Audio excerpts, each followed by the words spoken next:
This is Optimal Living Daily, episode 2578, How to Play Basketball Well, by Isaac Morehouse of isaacmorehouse.com, and I'm Justin Malik. Welcome back to a Sunday bonus episode where I give you a little extra content from a podcast in our network that I think will also help you live a life that's a bit more meaningful and happier. And this episode is coming from Optimal Relationships Daily. You can find that wherever you're listening to this. Without further ado, here's Greg with another post as we optimize your life. How to Play Basketball Well by Isaac Morehouse of isaacmorehouse.com. The same way you do everything else well. Practice, then reflect, then practice some more. The common conveyor belt education system has a pretty bizarre approach to learning. It doesn't mirror any learning pattern that high performers in any field use. It looks something like this. Theory, theory, theory, theory, theory, practice. End. In other words, you sit in classrooms studying things and memorizing knowledge from experts for nearly 2 decades. Then you're supposed to take all that theory and successfully practice it in the real world and live happily ever after. Education is done, now you just go live well. You're supposed to succeed in the marketplace and life after only ever thinking about it. Unless the theory is the practice, unless you're learning to be an academic, this is a very bad way to learn. I've written before about how absurd it would be if we taught bike riding the way we teach careers. But I've been thinking a lot lately about an even better comparison, and one I know more about than biking. Basketball. How do you learn to play basketball?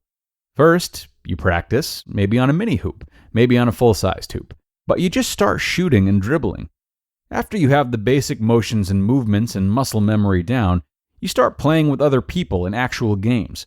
You play a lot of pickup basketball, maybe you play in an organized team setting. The coach might have you focus on specific aspects of the game or skills as you drill and condition. You'll scrimmage, run plays, and plot your approach to offense and defense. You play, then a new concept is introduced and you immediately play some more and try it out. Then you stop to reflect and get feedback, tweak your approach, and play again.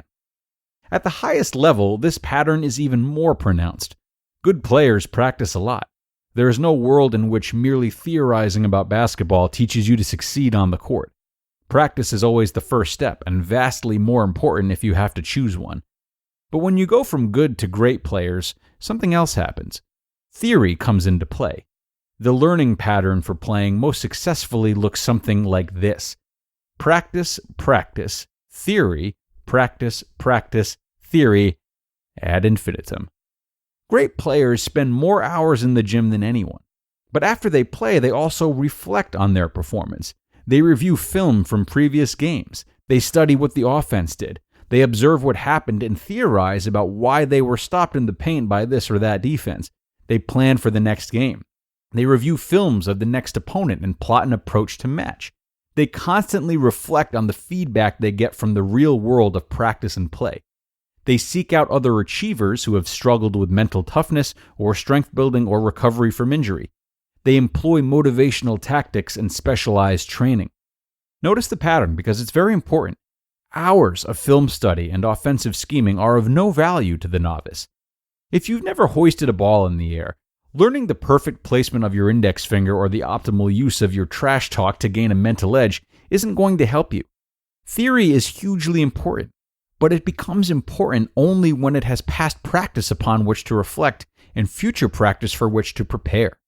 Notice also that, unlike the conveyor belt education system, the basketball model is never done. There's no endpoint. It's an ongoing process. There's no graduation. Michael Jordan, at the peak of his game and dominating the greatest ballers on the planet, famously came back from every offseason with something new. He practiced, he reflected and theorized, he tested it with more practice. In this model, the role of teacher fades almost entirely. Specialists with knowledge of the history of the game or the mechanics of the human elbow can be employed in specific situations when needed, but they are in no way the key ingredient to learning the game, nor are they valuably employed until a whole lot of playing has occurred. Instead, coaches and trainers emerge. People who don't tell you which facts about basketball are correct and must be memorized, but people who challenge you to get off your butt when you don't feel like practicing. people who help you in the process of reflecting on your unique game and keep you accountable to your unique practice process. They are observers who watch you in the actual act of playing the game and provide real-time feedback from their vantage point. They aren't your authority. You can't find a new coach anytime, but they're for motivation and insight. Some of the greatest players are famous for ignoring their coaches as often as listening to them, even though they deeply respect them, which strikes me as a pretty normal and healthy way to see the relationship.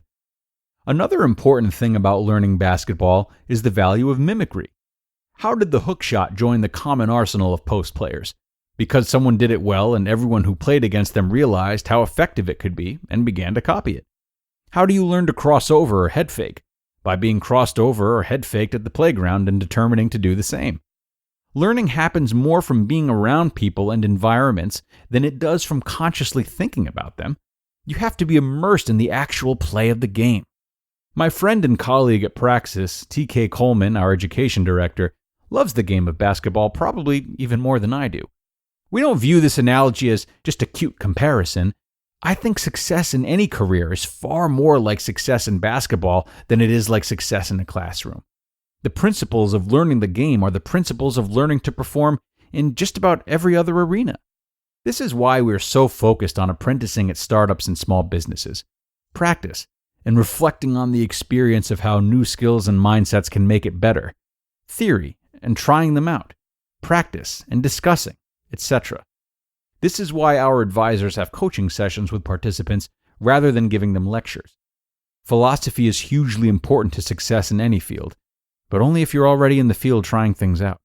Kids aren't practicing for life or career by sitting in the classroom taking tests. They're theorizing about it. They're not observing those who are successful, except best case at teaching, and mimicking them.